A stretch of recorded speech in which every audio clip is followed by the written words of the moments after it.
What happens to a person who grows up without any human contact? Welcome to Facts Repo, your home for deep dives into the most fascinating topics. Today, we're exploring the heartbreaking and psychologically profound cases of feral children. These are stories of children raised in extreme isolation, sometimes even by animals.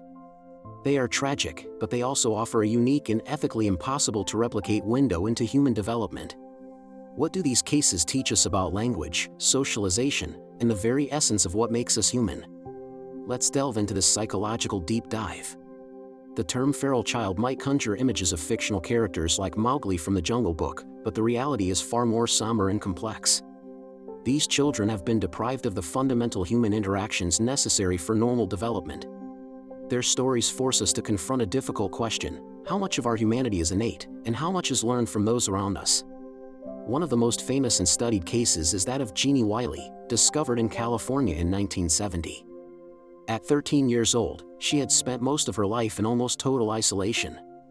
She was confined to a small room, often strapped to a potty chair, and punished for making any noise. Her world was one of silence and solitude, with minimal human interaction. When authorities found her, she was a shadow of a person. She could not speak, had an unusual walk, and displayed behaviors more akin to an unsocialized animal than a teenage girl. Genie's discovery sparked immense interest from the scientific community, particularly linguists and psychologists.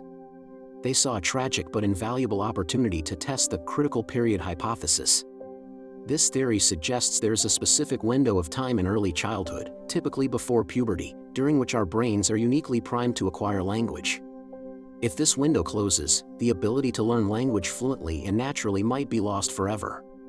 Genie became the living experiment to see if this hypothesis was true. A dedicated team of researchers began working with her, attempting to teach her language and social skills. At first, the progress was remarkable. Genie started to learn new words, building a vocabulary she never had. She showed curiosity and an attachment to her caregivers, hinting at the human spirit that had been suppressed for so long. She learned to identify objects and express basic wants. However, a crucial element was missing: grammar. Genie never managed to grasp the rules of syntax, the ability to string words together into grammatically correct sentences. She could say apple or store, but she couldn't form a sentence like "I want to go to the store to get an apple." Her speech remained disjointed, a collection of words without the structural glue that gives language its complexity and power. This supported the idea that the critical period for acquiring grammar had passed for her. The story of Genie, however, is not just a scientific case study, it's a human tragedy. The intense research and competing interests of the scientists involved led to ethical conflicts and instability in her life. Funding was eventually cut, and Genie was moved between various foster homes, some of which were abusive, causing a regression in her development. She lost the limited language skills she had acquired and retreated back into silence. Her case serves as a stark reminder of the ethical responsibilities that come with studying vulnerable individuals. Another haunting case is that of Oxana Malaya, a Ukrainian girl discovered in 1991. She was found living in a kennel behind her house at the age of 8. Neglected by her parents from a young age, she had found companionship and shelter with the dogs on the property. When found, she behaved more like a dog than a human child. She ran on all fours, barked, and lapped up food and water from the ground. She had learned to survive by mimicking the behaviors of her canine family. Unlike Genie, Oxana had some limited human contact before her isolation, which likely played a role in her eventual recovery. When rescued, she could speak a few words, but her primary mode of communication was barking and growling. Her case illustrates the profound impact of our environment on our behavior. We are social creatures who learn by observing and imitating those around us. For Oxana, her primary models were dogs.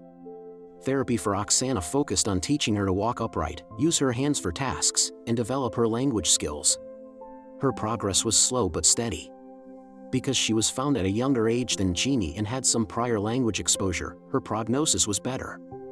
She was able to learn to speak conversationally, although with some cognitive and emotional challenges.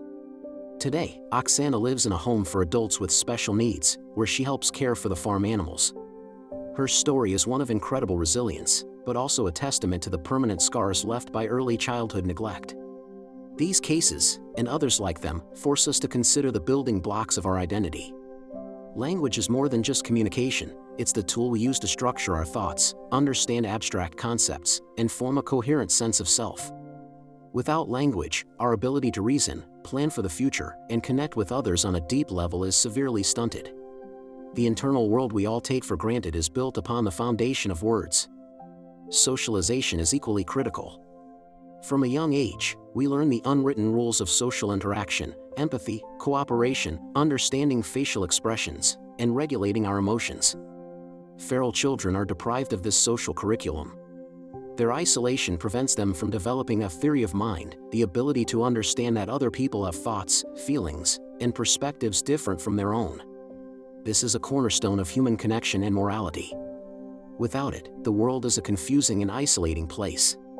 The journey of a feral child into the human world is not about simply teaching them to talk or walk. It's about trying to build a sense of self that was never allowed to form.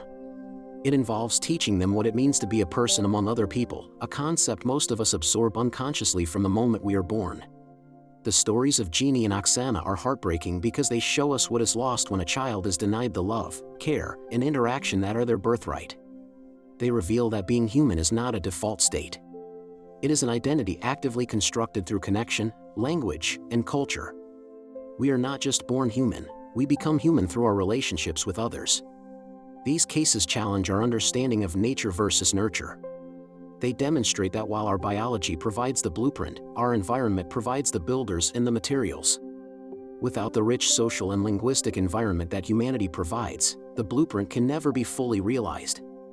The potential remains locked away, sometimes forever. Thank you for joining us on this deep dive at Facts Repo.